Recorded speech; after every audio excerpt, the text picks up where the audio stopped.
Barrister Omar Faruk, স্বাগত আপনাকে আমাদের সাথে যুক্ত হওয়ার জন্য। জি, ধন্যবাদ।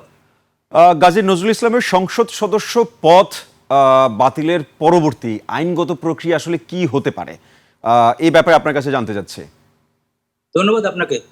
প্রথমেই বলে নেই যে নজরুল ইসলাম সাহেবের যে আচরণ এবং যে ভিডিও সোশ্যাল মিডিয়ায় এসছে, যদিও এটি পার্সোনাল ব্যক্তিগত, এটা আর ব্যক্তিগত রইল না।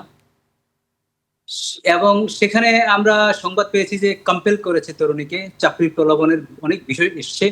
এবং জামাত ইসলামের মতো একটা সংগঠন যখন সবকিছু বিবেচনা করে ওইটি যদি প্রমাণিত হওয়ার কারণে তাকে বহিষ্কার করেছে, সুতরাং এটি একটি গুড সাইন, গুড জেস্টার আমাদের পলিটিক্যাল পার্টিগুলোর জন্য।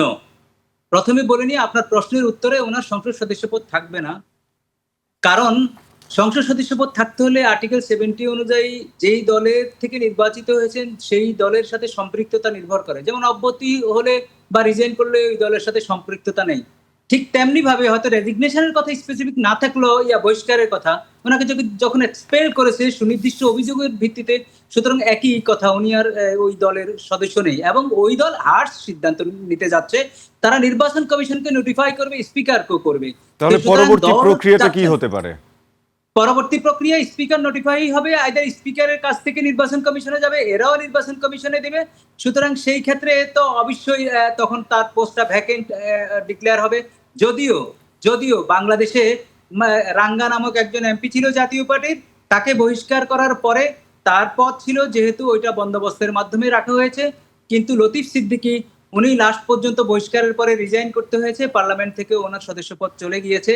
সুতরাং আমি মনে করি ওই আইনি প্রক্রিয়াগুলো যে রেফার করবে, তখন নির্বাচন কমিশন তার ওই যে আরপিওর অধীনে যে যে প্রক্রিয়া অবলম্বন করা দরকার সেটি করবে এবং স্পিকারও নোটিফাই হবে।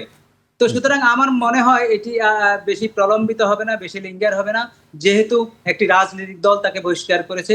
নৈতিক দলের উপরে আসলে কি রকমের প্রভাব পড়লো? কারণ ওনার বেশ কয়েকটা ভিডিও সোশ্যাল মিডিয়ায় দেখতে পেয়েছি, যে জায়গায় উনি আসলে প্রচারণার সময় পর্দা টানিয়ে নারীদের সাথে কথা বলছিলেন।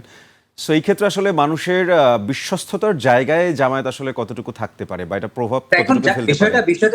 বিষয়টা জামায়াতে ইসলামের বিষয় না, বিষয়টা হলো আপনি পাবলিক প্রতিনিধি।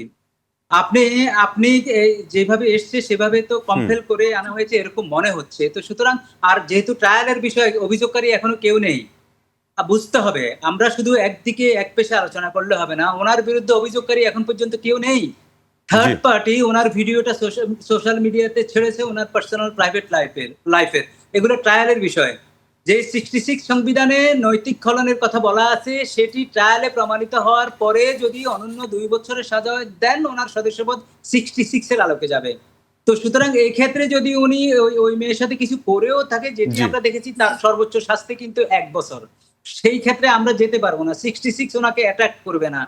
আর কথা হলো, সবচেয়ে বড় কথা, পাবলিক কনফিডেন্সে আপনি নেতা, পাবলিক কনফিডেন্সে আপনি এমপি, সুতরাং আপনাকে অধিক সতর্ক হতে হবে। আমি আর ওদিকে যাচ্ছি না, যারা আমার প্রাইভেট লাইফের উপর হস্তক্ষেপ করেছে জি, তাদের শাস্তি হওয়া উচিত। ওমর সেদিকে ফারুক, আমি যাচ্ছি আপনাকে না। আপনাকে অসংখ্য ধন্যবাদ আমাদের সাথে যুক্ত হওয়ার জন্য। আহ, আপনাকে ধন্যবাদ আমাদেরকে বিষয়টি পরিষ্কার করে বুঝিয়ে বলার জন্য। ধন্যবাদ।